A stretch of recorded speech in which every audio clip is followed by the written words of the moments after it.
जय बोलिए श्री शांतिनाथ भगवान की। जय बोलिए चिंतामणि पार्श्वनाथ भगवान की। जय बोलिए वर्तमान ससनायक महावीर भगवान की। जय बोलिए 24 तीर्थंकर भगवान की।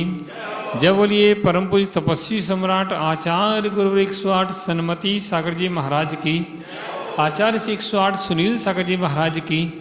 द्वादशांग जिनवाणी माता की। जय बोलिए सिद्धि चक्र आराधक परम पूज्य आचार्य गुरु श्री सुबोध सागर जी महाराज की।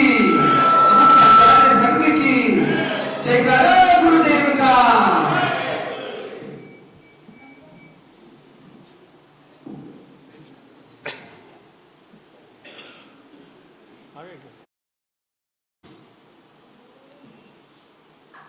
क्या फल प्राप्त होता है?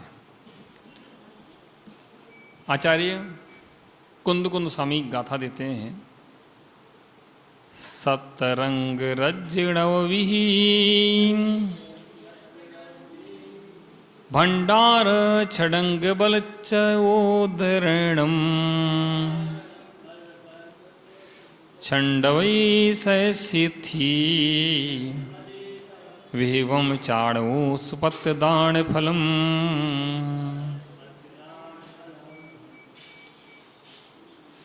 दान का फल कभी खाली नहीं जाता। सुपात्र दान का फल कभी खाली नहीं जाता है।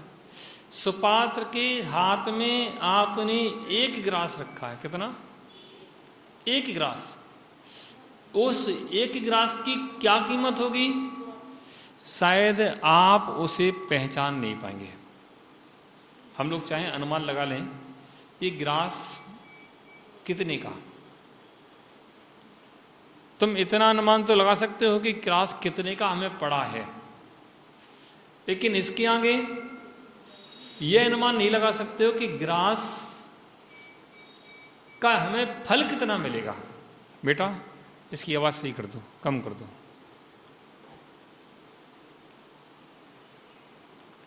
वही गिलास जो तुम पात्र को दे रहे हो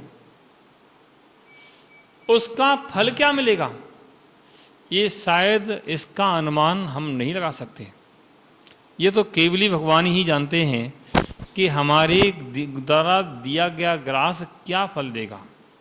क्योंकि तत्वार्थ शुद्ध ग्रंथ में एक बहुत अच्छी लाइन आई, विधि द्रव्य दाति पात्र तद विशेषात। विधि के द्रव्य से, विधि से, पात्र से, दाता से फल में विशेषता आती है। देते समय हमारे भाव क्या हैं, हमने जो द्रव्य दिया है वो क्या दिया है, द्रव्य क्या दिया है, भाव क्या है और विधि क्या है, पात्र कैसे हैं और देने वाला दाता कैसा है, देने की विधि क्या है, इन सब का बहुत बड़ा प्रभाव पड़ता है। आपने ठीक है महाराज पढ़ के जान दो, तब जाएंगे चौके में दियाएंगे।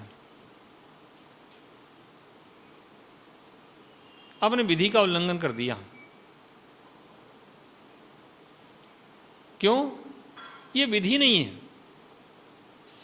विधि यह है कि आप द्वारापेक्षण करें, आप पड़गाहन करें और पड़गाहन करके नवधा भक्ति पूर्वक फिर आहार दान दें। आपने अगर अपने घर में या किसी घर में जाके आहार दिया और आपने पड़गाहन नहीं किया तो आपकी नवधा भक्ति पूरी हो गई क्या है? कोई कमी रही नहीं रही? और आपने विधि पूर्वक पड़गाहन किया और पड़गाहन करने के बाद भले ही किसी से महाराज पड़ गए हों, लेकिन पड़गाहन आपने किया, फिर आपने घर में ले गए, आपने उच्चासन दिया, पूजन की, विधि से मन शुद्धि, वचन शुद्धि, काय शुद्धि, आहार जल शुद्ध, भक्ति बोली। उसके बाद आपने आहार दान देना प्रारंभ किया, नमोस्तु किया, सारी विधि। एक भी अगर अंग कम होता है तो विधि की नवदा भक्ति में एक कम हो जाता है। अब एक सज्जन बोले, हे स्वामी नमोस्तु, मन की शुद्धि, वचन की शुद्धि, काय की शुद्धि। क्या बोले? काय की शुद्धि। अब मन की शुद्धि, वचन की शुद्धि, काय की शुद्धि, शब्द वही हो सकते हैं लेकिन अर्थ भेद हो जाता है। और मन की शुद्धि, वचन की शुद्धि, काय की शुद्धि, काया की शुद्धि, शब्द वही है लेकिन अर्थ भेद हो सकते हैं हमारी समझ से, हमारे कहने के तरीके से, हमारे भावों से। अंदर भाव क्या बैठा है। किसी ने कह दिया कि महाराज को आहार दान देने से बड़ा फल मिलता है इसलिए हमें आहार दे रहे हैं, तो तुम आहार तो दे रहे हो लेकिन लालच साथ में बैठाए हो, लोभ साथ में बैठाए हो। अरे मिलने वाला तो मिलेगा ही, तुम लोभ से क्यों दे रहे हो? अगर तुम लोभ से दे रहे हो तो मिलेगा, लेकिन जितना मिलना चाहिए उतना, क्योंकि आपने विधि में अंतर कर दिया। आपके अंदर जो भक्ति श्रद्धा थी वो आपकी नहीं रही, आपका केवल द्रव्य का लोभ रहा। भक्ति श्रद्धा से आपने जो द्रव्य दिया है या भक्ति श्रद्धा से जो द्रव्य दे रहे हैं उसके लिए लोभ की जरूरत नहीं है। लोभ को परित्याग कर दीजिए, लोभ को छोड़ दीजिए और आप आहार दीजिए भक्तिपूर्वक कि मुनराज हैं, इन मुनराज को हम आहार देना है। ये मुनराज हैं, ये होने वाले भगवान हैं। कब ये भगवान बन जाएं पता नहीं, फिर इनको आहार दान देने का अवसर नहीं मिलेगा। अगर एक बात बताओ, सिद्ध भगवान तुम्हारे घर पर आहार लेने के लिए आए तो तुम्हारे चौका लगाने के मन होंगे नहीं होंगे? हैं? आएंगे कैसे नहीं?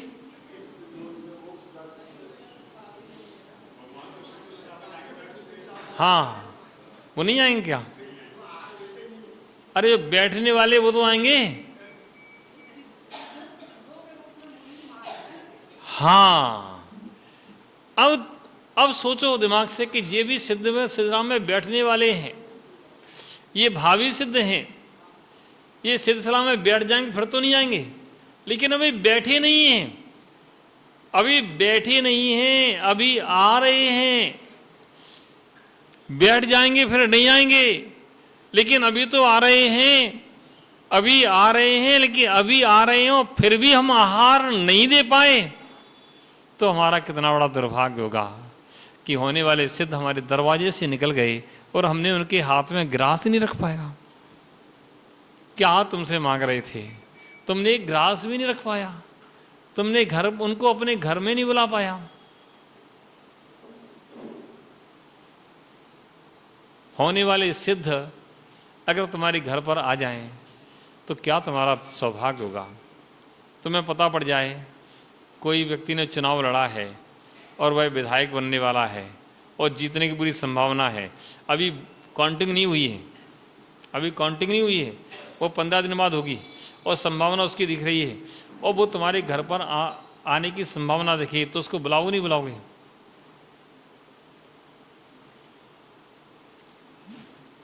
बुलाएंगे कि इसकी जीतने की संभावना, इसको भाई बैठ के आ जाए तो क्या दिक्कत है। सहज ही आ जाए, है ना, और तुमसे जय जिनंद करने लगे, तुम क्या कहोगे? आओ सवा आई बैठ, और फोटो खिंचवाओगे उसके साथ। और प्रधानमंत्री आके बैठ जाए तो? प्रधानमंत्री जो नहीं बना है लेकिन संभावना है और प्रधानमंत्री बनने की पूरी संभावना है, तो तुम क्या करोगे? और सोचो, अब जो प्रधानमंत्री बनने की जिसकी पूरी संभावना है उसको तुम बैठा करके उसको नाश्ता भी करा रहे हो, उसके साथ फोटो भी खिंचा रहे हो, उससे बात भी कर रहे हो, अपने आप को गौरवान्वित कर रहे हो। और जो 3 लोग के नाथ बनने वाले हैं, कौन बनने वाले हैं? 3 लोग के नाथ बनने वाले हैं और वह तुम्हारे सामने आके खड़े हैं और तुम देख रहे हो और तुम्हारे अंदर भाव उत्पन्न नहीं हो पाया कि इनके लिए हमें आहार देना चाहिए, इन्हें अपने घर में बुलाना चाहिए, ये हमारे घर में आ जाएं तो हमारा सौभाग्य है। अगर तुम्हारे ऐसे भाव बन गए तो समझना चाहिए कि तुम बड़े पुण्यशाली हो, और नहीं बन रहे हैं तो समझना चाहिए कि तुम्हारे किसी पूर्व के पाप कर्म का उदय है कि तुम्हारे भाव ही नहीं बन पा रहे हैं। ओहो, बहुत से लोग तो आहार देते हैं कि फोटो खिंचाने के लिए। बड़ा हम लोग को आश्चर्य लगता है कि लोग कहाँ पहुँच गए, वो क्या देख रहे हैं। आहार देने लिए खड़े हैं और जैसे ही सामने देखा कि कोई कैमरा वाला दिख रहा है, नहीं दिख रहा है, नहीं दिख रहा तो अपने किसी साथी को मोबाइल की, और फिर जब वो ऐसा करता है ना, मैं देख लेता हूँ तो उंगली बंद कर लेता हूँ। मैंने पहले तुम फोटो खिंचा ले, उसके बाद फिर आड़ देना, पहले ये काम तो पूरा हो जाए। तुम्हारा उपयोग फोटो में लगा है, तुम्हारा उपयोग बाहर जा रहा है, तुम आहार कैसे देगा? तुम इसलिए फोटो खिंचा रहा है कि लोग देखें हम फलाने महाराज के पास गए थे, हम आहार दे के आए हैं। अरे क्या दुनिया को दिखा रहे हो? दुनिया को दिखाने की जरूरत नहीं है। तुम सच्चे श्रद्धा से, भाव से आहार दोगे तो तुम्हें उसका फल मिलेगा ही मिलेगा। एक सज्जन भगवान के अभिषेक सांधारा कर रहे थे, उन्हें कष्ट लिया और हमने सांधारा बोलना प्रारंभ की, और सांधारा बोलना प्रारंभ की। अभी कुछ 2-4 लाइनें ही बोली होंगी कि उनके धोती में दुपट्टे में मोबाइल बंधा था, वो बोल पड़ा। जब मोबाइल बोला तो सज्जनों ने मोबाइल निकाला धीरे से और कान में लगाया, हाँ अभी हम सांधारा कर रहे हैं, थोड़ी देर से बात करते हैं। कह रहे हाँ बताओ तो क्या बात है? तो हमने अब क्या करें, अब सांधारा के मंत्र बोलें कि बंद कर दें? गुण सागर जी बताओ क्या करना चाहिए, बोलना चाहिए कि बंद करना चाहिए? हमने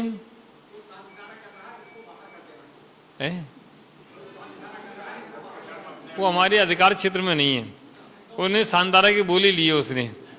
हमारे अधिकार में इतना कि हम बोलना बंद कर दें।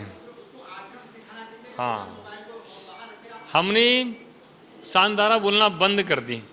हमने पहले इसकी बात कर लें तो पूरी, और जब वो कर चुका फिर हो गई, हमने अब मोबाइल यहाँ रख दो और हाथ दो और दोबारा सांधारा करो। क्यों? कि तूने गलत वर्गणाओं को साथ में ले रखा है, तूने गलत वर्गणाओं के साधन को बगल में ले रखा है, और गलत वर्गणाओं के साधन होंगे बगल में बजेंगे तो तुम्हारे अंदर पॉजिटिव एनर्जी, जो भगवान की एनर्जी है, भगवान की ऊर्जा है, भगवान की वर्गणाएं हैं, वो तुम्हें नहीं मिलेंगी। तुम्हें यही मिलेंगी मोबाइल की वर्गणाएं, जो काम क्रोध मान माया से भरी हुई हैं। कैसी वर्गणाएं मिलेंगी मोबाइल के पास? मोबाइल में कैसे समाचार आते हैं बताओ? 90% यही समाचार आते हैं कि बस राग द्वेष से भरे हुए समाचार। 90% राग द्वेष से भरे हुए समाचार आते हैं। ये राग की पुष्टि करेगा या द्वेष की पुष्टि करेगा?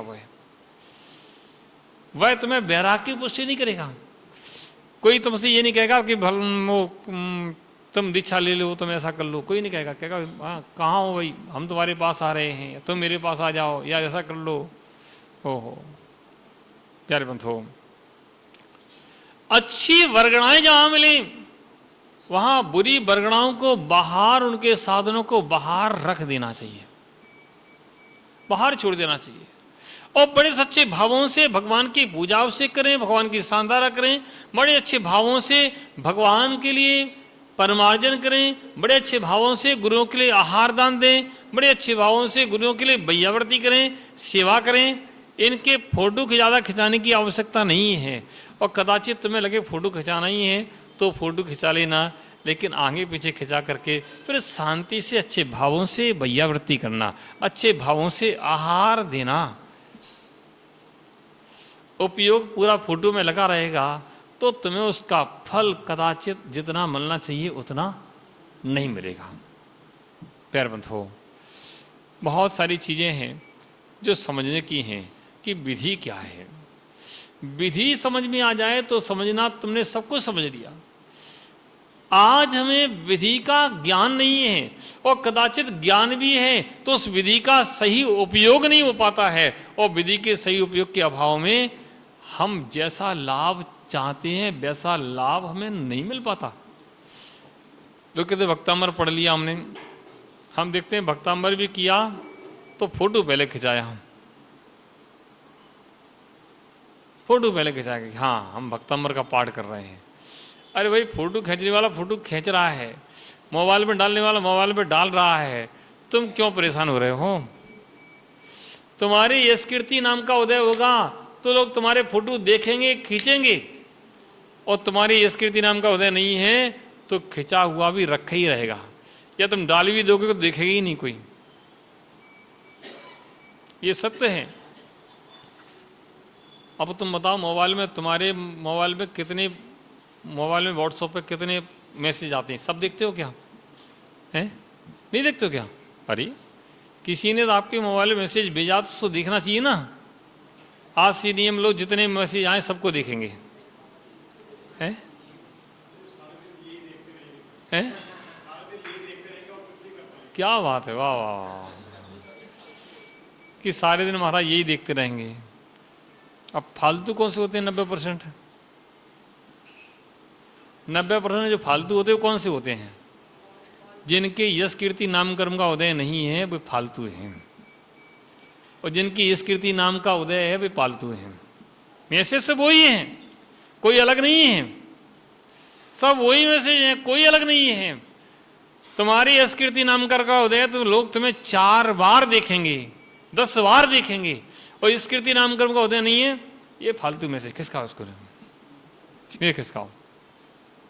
ये बस ये संसार का क्रम है। हम लोगों का जहाँ उपयोग है वहाँ उपयोग लगता नहीं है, और जहाँ लगाना है वहाँ लगता नहीं, और जहाँ लगाना नहीं है वहाँ उपयोग जाता है। प्यारे बंधुओं, खैर ये सब चर्चाएं हैं, हम लोग सब करते रहते हैं, लेकिन सत्य ये है कि गुरुओं के आहार देते समय बिल्कुल शांत भाव से अच्छे श्रद्धापूर्वक आहार देना चाहिए। श्रद्धापूर्वक, भक्तिपूर्वक, सौभाग्य बना के कि आज पता नहीं कौन से जन्म का यह पुण्य कर्म का उदय आया है, पता नहीं किस जन्म का यह पुण्य कर्म का उदय आया है, आज गुरुओं को आहार देने का अवसर मिल रहा है। पता नहीं कौन से जन्म का पुण्य कर्म का उदय आया है, कितने भाव पूर्व का पुण्य कर्म का उदय है कि आज ऐसा अवसर मिल रहा है। उस अवसर को बड़े भक्ति भाव से स्वीकार करना चाहिए, बड़े श्रद्धा से स्वीकार करना चाहिए।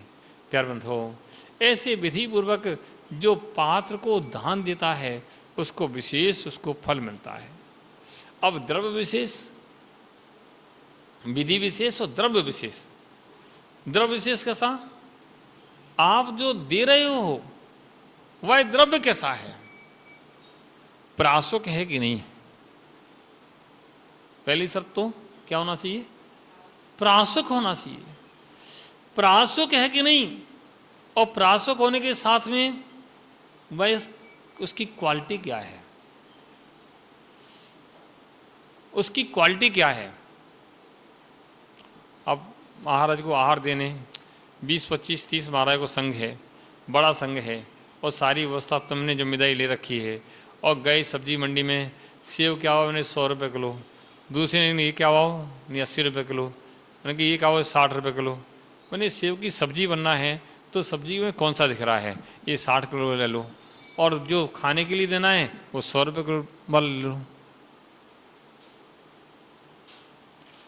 देखो, मैं ऐसा इसलिए कह रहा हूँ कि 80-90% ऐसे भाव हमारे आ जाते हैं, है ना। महाराज के लिए भले ना आए, लेकिन तुम्हारे यहाँ कोई मेहमान आ रहा हो या कोई फंक्शन हो तो बताओ ऐसे भाव आते कि नहीं आते हैं, है? कि जो मिक्स होकर के बनना है तो उसको तो, है ना, अगर उसमें कलाकंद में कोई हलवा बनाए उसमें काजू डालना है टुकड़े करके, तो टुकड़े वाले काजू अलग से आते हैं, आते नहीं आते बताओ? तो कौन से खरीदते हो डालने के लिए, सजे वाले कि टुकड़े वाले? अब महाराज अभी मत बोलो तो ये सब बीते क्योंकि हम हाँ देखो अपन लोग तो क्या है, ज्ञानी आदमी हैं। यहाँ तो सब पता चल जाता कौन व्यक्ति कहाँ कैसा क्या कर रहा है। खैर कोई चीज़ सर्वथा नहीं होती, सबके भाव एक से नहीं होते, सबके अलग अलग होते हैं, कोई बात नहीं। लेकिन गुरुओं के आहार देते समय हमारे भाव कैसे होना चाहिए? हमारे भाव ये होना चाहिए कि हम गुरुराज को आहार दे रहे हैं, गुरुराज को आहार दे रहे हैं, द्रव्य शुद्ध प्रासों को अच्छी क्वालिटी का हो। भले ही मात्रा कितनी है, कितनी चीज़ें हैं, 50-100 चीज़ बनाने की आवश्यकता नहीं है, 2-4 ही हों, लेकिन अच्छी क्वालिटी का और शुद्ध प्रासुक हो, वह आहार गुरुओं को आहार में देना चाहिए। ये नहीं आप 36 प्रकार के व्यंजन बन रहे हो, ये बन रहे हैं, मैं उसके बिल्कुल खिलाफ हूँ। चौके में उतना ही बनना चाहिए जितना सहजता से हो जाए, और चौका लगाने के बाद तुम्हें बिस्तर पकड़ना पड़े, ऐसा नहीं बनना चाहिए। आज चौका लगाया, वो थक गए दिन में, और थक गए कि अब कुछ नहीं हो रहा, अब तो खाना भी नहीं खा रहा, तो सो जाओ, ऐसा चौका, ओहो, ऐसा चौका लगाया कि तुम इतने थक गए। उतना ही बनाओ कि तुम थको नहीं, शुद्ध बनाओ, प्रासुक बनाओ, एक सब्जी बनाओ, दाल सब्जी रोटी बना दी तुमने, बहुत है, लेकिन तुम थक गए, तुम्हें लगा कि यार भार स्वरूप तुम चौका लगा रहे हो, तो इससे बड़ा और क्या बेकार हो सकता है। क्योंकि चौका भार स्वरूप नहीं लगाया जाता, चौके लगाने के बाद आनंद आना चाहिए, आहार देने के बाद आनंद आना चाहिए, थकान नहीं होना चाहिए। थकान हुई तो क्या मिला तुम्हें? थकान नहीं होनी चाहिए, आनंद आना चाहिए। प्यार बंधुओं, आज वर्तमान में दिखावा ज़्यादा हो गया है ना, कितने तरह के आइटम बने हैं। हम लोग सागर में थे, एक चौके में आहार करने गए, आहार हो गए, आहार करने के बाद बस मुख शुद्धि करते हैं, तो मुख शुद्धि कर रहे थे, एक अम्मा जी भजन गाया पीछे से, तो भजन गाते परंपरा है अपने यहाँ महाराज के आहार के बाद एक भजन गाने की, तो भजन गाते हैं, वहाँ भजन गाया वहाँ ने कि साधु खाएं रूखा भोजन अंजलि बनाए के, और श्रावक खाए लड्डू पेड़ा इमरती मंगाए के। मैं बड़े ध्यान से सुन रहा था, उस माँ ने इतना सुंदर भजन गाया, और उस माँ ने माँ के साथ सब लोग चौके वाले गा रहे थे। तो मैं चिंतन करने लगा, इस माँ ने और सब चौके वालों ने अभी लड्डू भी दिए, पेड़े भी दिए, और भी दिए, पता नहीं क्या क्या खिलाया है, और अब ये ऐसा भजन सुना रहे हैं, ये तो ताने मारे जा रही बेटा तुम्हारे ऊपर। ये तो साधु का भोजन कैसा है, कैसा होना चाहिए, और तुम क्या खा रहे हो, ये बता रही है जिनवाणी। ये माँ जिनवाणी के शब्द सुना रही है कि साधु खाएं। अबे कुमार जी सुनाओ ना, तुमको तो आता है ना। साधु खाएं रूखा भोजन अंजलि बनाए के, श्रावक खाए लड्डू पेड़ा इमरती मंगाए के। और बताओ साधु को क्या खाना चाहिए? श्रावक की भक्ति है, श्रावक की श्रद्धा है, श्रावक तो आपको सब खिलाएगा, लेकिन तुम्हें क्या खाना चाहिए? तुम्हारा उपयोग क्या होना चाहिए? तुम्हें क्या खाना चाहिए? ओहो, उस दिन सामायिक में मैं बैठा तो सामायिक में मेरा मन नहीं लगा। सामायिक को ये चिंतन चलता रहा कि ये आखिर मतलब क्या है। एक तो खिलाते हैं, ऊपर से लोग सुनाते हैं, खिलाते भी हैं और पीछे सुनाते हैं, ये तो गड़बड़ बात है। ये बात समझ में नहीं आई मेरी। अरे भजन गा रही तो किस लिए गा रही हैं, ये तो बताओ। वो हमें नहीं सुना रही, किसको सुना रही हैं ये बताओ? किसके लिए सुनाया जा रहा है? वो भजन होते हैं, स्तुतियां होती हैं, वंदना होती, किसके लिए होती हैं? वह हमें गुणों को स्वीकार करने के लिए होती नहीं होती हैं। उसमें गलत क्या कहा है? हाँ, आप लोग घर में कितने आइटम बनते रोज बताओ? तो कल क्या बना था आपके घर में?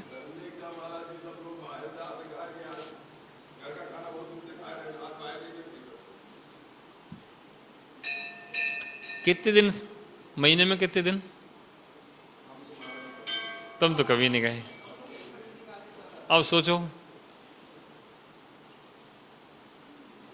समझना कि साधु साधु हैं, साधु स्वादु नहीं हैं। साधु साधु हैं, साधु स्वादु नहीं हैं। और जो साधु स्वादु होते हैं वे स्वादु साधु नहीं रहते हैं। सब कुछ खाते हुए भी जो स्वाद के लिए नहीं खाते हैं वह साधु हैं, जो स्वाद के लिए खाते हैं वह साधु नहीं है। समझ रहा हूं? एक स्वाद के लिए भोजन किया जाता है, एक पूर्ति के लिए भोजन किया जाता है कि गड्ढे की पूर्ति हो जाए, बस। जो इस भाव से खाते हैं कि इस गड्ढे की पूर्ति करना है वो साधुता है। और जो कहते हैं आज ये मिल गए माल, इसको खाओ, ओ सब वही खाना है, कोई अलग नहीं है। लेकिन भावनाओं में बहुत बड़ा अंतर है। भावनाओं में अंतर करके खाया जा रहा है तो आप स्वादु भी हो सकते हैं, आप साधु भी हो सकते हैं। अगर भावनाओं में स्वाद नहीं है, भावनाओं में सिर्फ जिनवाणी का आस्वादन करने का भाव है, साधना करने का भाव है, तो आप साधु हैं। और भावनाओं में ये माल चटोरने का भाव है तो आप साधु नहीं हैं। बहुत बड़ा अंतर है प्यारे बंधुओं। अब इन चीजों में सुधार कैसे हो? साधु को इस प्रकार का चिंतन करना चाहिए। श्रावक तो ये चिंतन करे कि हम साधु को अच्छा अच्छा खिलाएं, ये श्रावक का अपना कर्तव्य है। लेकिन साधु का अपना कर्तव्य क्या होना चाहिए?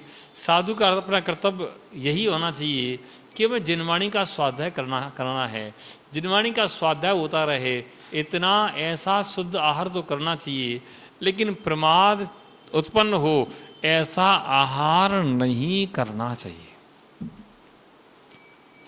समझना, बहुत कठिन शब्द हैं, कठोर शब्द हैं, बुरे भी लग सकते हैं, आपको भी लग सकते हैं, साधुओं को भी लग सकते हैं। लेकिन सत्य यही है कि स्वाद के लिए नहीं, साधना के लिए आहार करना चाहिए, कि साधना चलती रहे। स्वाद के लिए साधु आहार नहीं करते हैं, साधु साधना के लिए आहार करते हैं। और जब ऐसी चिंतन चला तो हमने अगले दिन सोचा कि कुछ परिवर्तन करना चाहिए। तो अगले दिन हमने नियम ले लिया कि अब आहार में एक अन्न एक हरी लेंगे, एक अन्न एक हरी और 3 रस। यानी कंट्रोल करो। कंट्रोल नहीं करेंगे तो व्यवस्था बिगड़ जाएगी। कंट्रोल किया, एक अन्न में क्या हो गया? रोटी हो गई, एक हरी में हो गई, एक सब्जी हो गई, है ना? एक सब्जी हो गई और एक अन्न हो गया, रोटी हो गई, है ना? और क्या? हम 3 रस, तो हमने कहा कि नमक हो गया, घी हो गया और दूध हो गया। और क्या चाहिए? हो गया काम। लेकिन लोग इसमें भी पता नहीं क्या क्या बनाने लगे। लोग बड़े होशियार हैं, बनाने के मामले में बहुत होशियार हैं। एक ही सब्जी की क्या क्या बन जाए, एक ही अन्न में क्या क्या बन जाए। हमारे एक ही अन्न कहाँ है?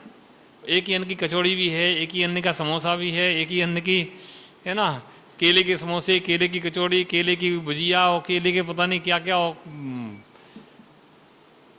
मैंने कि तुम्हारा काम तुम करो, हमारा काम हमें करने दो, है ना? मैं किसी को बोलने तो जाऊंगा नहीं कि क्या बनाओ क्या नहीं बनाओ, है ना? तुम्हारा काम तुम करो, हमारा काम हमें करने दो। हम लोगों ने बहुत कोशिश की कंट्रोल करने की। एक बार हम लोगों ने ऐसा संकल्प लिया कि 7 आइटम से ज़्यादा नहीं लेंगे, संघ में, पूरे संघ में 7 आइटम से ज़्यादा नहीं लेंगे। 7 आइटम के आइटम में क्या होगा? दाल, सब्जी, रोटी, चावल, दूध, पानी, 6 हो गए, और एक और कुछ जोड़ लो। हाँ, अब एक में कुछ भी ले लो। अब तब भी चौकी में ये आइटम बनना बंद नहीं हुए। फिर महाराज लोग बोले कि महाराज बना तो रही है, तो अब खाए हुए कुछ छोड़ो, खाए हमने कही क्या फायदा है? हम तो कंट्रोल करना चाहते हैं कि आरंभ सारंभ कम हो। अपन ऐसी चर्या का पालन करें जो सारे साधुओं के लिए प्रेरणा बने, लेकिन बड़ा मुश्किल काम है। खैर, फिर भी हमारे संघ में बहुत सारी मर्यादाओं पर साधु चलते हैं। बहुत सारे हमारे साधुओं के नियम हैं कि इस मर्यादा का इतना आहार हम लेंगे। थालियों में ज़्यादा आइटम आता है हटा देते हैं, उतना ही रखते हैं जितने में काम चल जाता है।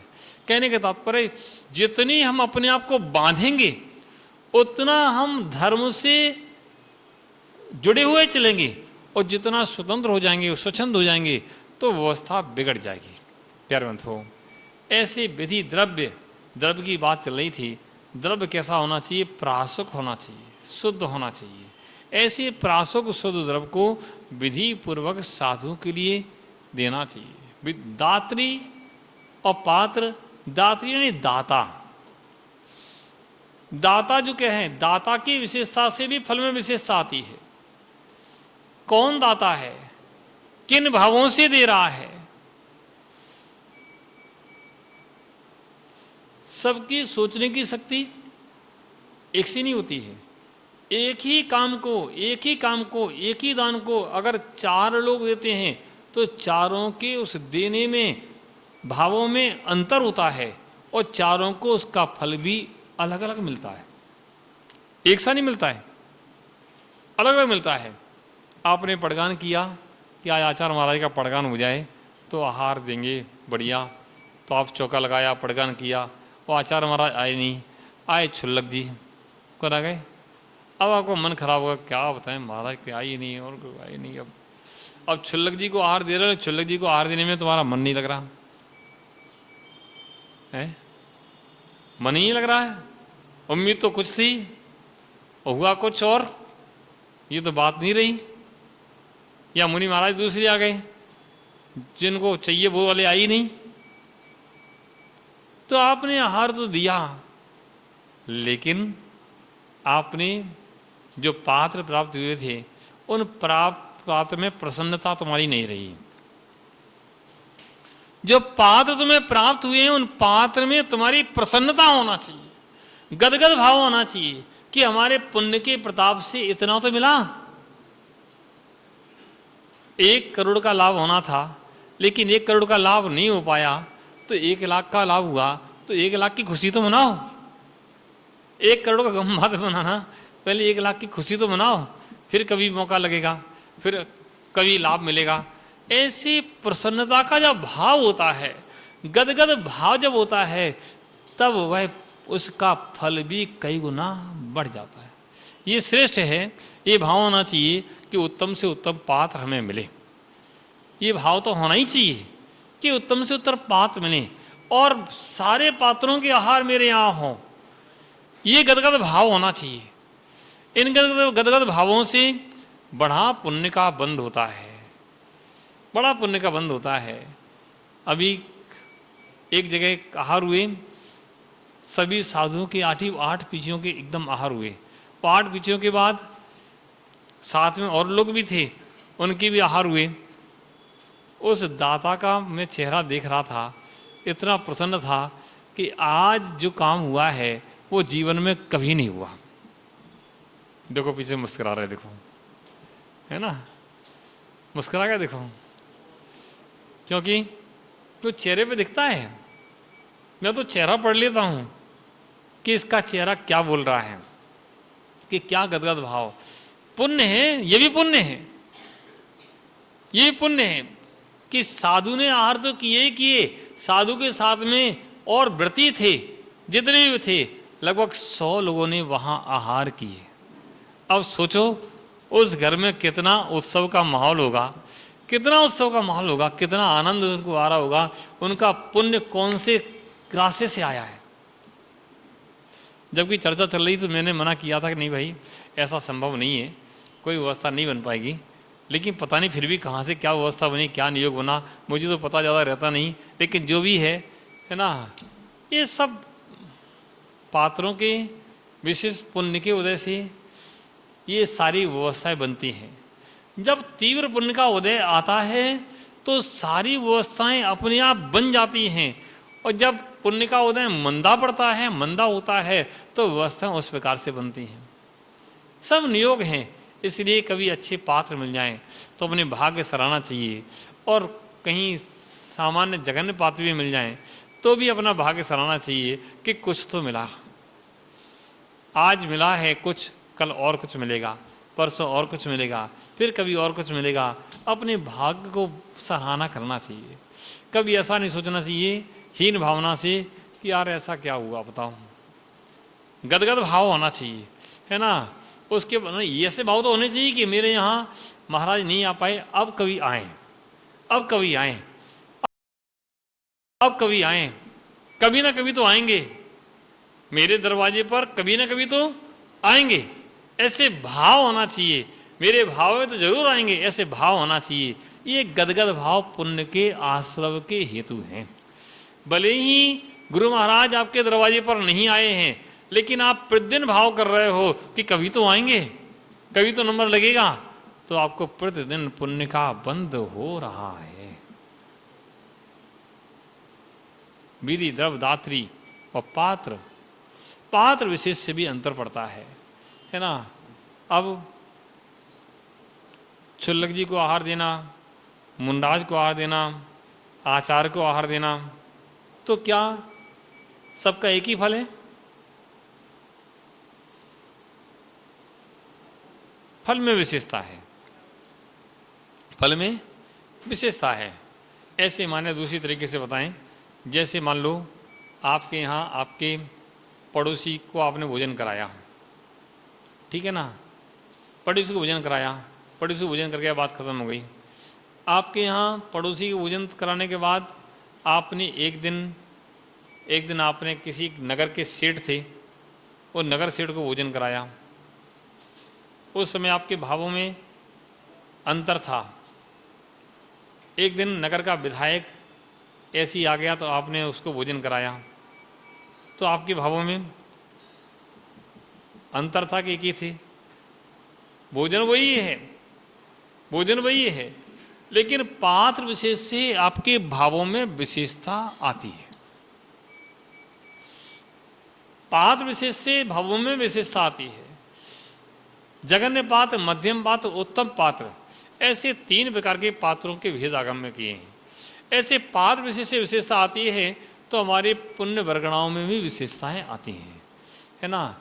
लेकिन जघन्य पात्र भी मिल जाए तब भी अगर गदगद भाव से अगर मैं आहार दिया है तो हो सकता है आचार्य को दिए गए आहार के बराबर ही वह पुण्य फल आपको क्षुल्लक के दिए गए आहार में मिल जाए। बिल्कुल सत्य। विधि द्रव्य दात्री पात्र भाव विशेष क्षुल्लक में के आहार कराने पर भी आपको मुंडाज के आहार कराने के उससे भी बढ़ करके आपको फल मिल जाए कि आपने भाव विशेष कर लिया, वहां भाव विशेष कर लिया, भाव विशेष से आपको फल भी विशेष हो गया, है ना। हम लोग जब ब्रह्मचर्य अवस्था में थे तब आहार कराने जाते थे, आहार देने, तो हम क्या देखते थे, मुझे पता आचार्य महाराज के पास तो बहुत भीड़ है ही, उधर रहेगी। हम क्या देखते थे, हमारी आवश्यकता कहाँ है, हमारी आवश्यकता कहाँ है। तो क्षुल्लकों के पास कोई नहीं बैठा तो हम क्षुल्लक जी के पास जाके बैठ जाते थे और उनको विधि पूर्वक तरीके से आहार कराते थे। सबको वही दो, चलो क्यों, इनके आहार उनके तो हो ही जाएंगे, इनके सही हो जाएं। बड़े महाराज को तो आहार देने वाले 50 लोग खड़े हैं, इनके पास कोई नहीं बैठ रहा है, इनके पास हम बैठे हैं। इनके आहार अच्छे से कराएं। तो उनके आहार आपने अच्छे से भावपूर्वक कराए हैं तो इसका परिणाम भी आपको अच्छा ही मिलेगा। वो आचार्य के आहार देने के बराबरी उसका फल है। क्यों? आपने एक आचार्य के शिष्य को आहार कराया है, शिष्य का आहार अच्छे से हो जाता है तो आचार्य को प्रसन्नता होती है कि मेरे सारे संघ के आहार अच्छे से हो गए। तो आचार्य की प्रसन्नता में आप भागीदार बन रहे हो, उसमें निमित्त बन रहे हो, इसलिए आपको आचार्य को आहार देने का और क्षुल्लक को आहार देने का, दोनों को आहार देने का फल आपको मिला है। सोचो, आचार्य को आहार देने पर आचार्य को आहार देने का फल मिला है और क्षुल्लक को मुनराज को आहार देने पर आचार्य को और मुनराज को दोनों को ही आहार देने का फल मिला है, क्योंकि आपने इस भाव से दिए हैं। बहुत बड़ा अंतर होता है भावों का। भावों से ही बड़े बड़े अंतर पड़ जाते हैं और भाव भी हर कोई नहीं कर पाता है, बड़े पुण्यात्मा ही भाव कर पाते हैं। देखो, अब बताते को उदाहरण देते हैं आपको। 4 जीव मुनराज को आहार दे रहे थे, जंगल में कोई राजा, और 4 जीव उनकी अनुमोदना कर रहे थे। कौन कौन से थे? एक शेर का जीव, एक बंदर का जीव, एक सुअर का जीव और एक नेवले का जीव। 4 आहार दे रहे थे, आहार दे दान की अनुमोदना कर रहे थे 4 जीव। चारों को एक सा फल मिला क्या? नहीं मिला। चारों ही अनुमोदना कर रहे हैं, फिर चारों को एक सा फल मिलना चाहिए ना। आहार किसी ने नहीं दिया है, लेकिन पात्र विशेष से, शक्ति विशेष से सिंह का जीव भरत चक्रवर्ती बना। सिंह का जीव कौन बना? भरत चक्रवर्ती बना। सुअर का जीव बाहुबली बना। दोनों के फल में अंतर पड़ गया, एक चक्रवर्ती बना, एक बाहुबली बने। और 2 जीव उनके मंत्री बने, तो सबको चक्रवर्ती बनना चाहिए था ना, लेकिन नहीं। सिंह के जो भाव थे, उसकी जो शक्ति थी, उस शक्ति के अनुसार उसने परिणाम किए अपने। सुअर का जीव जो शक्ति थी, उस शक्ति के अनुसार उसने परिणाम किए।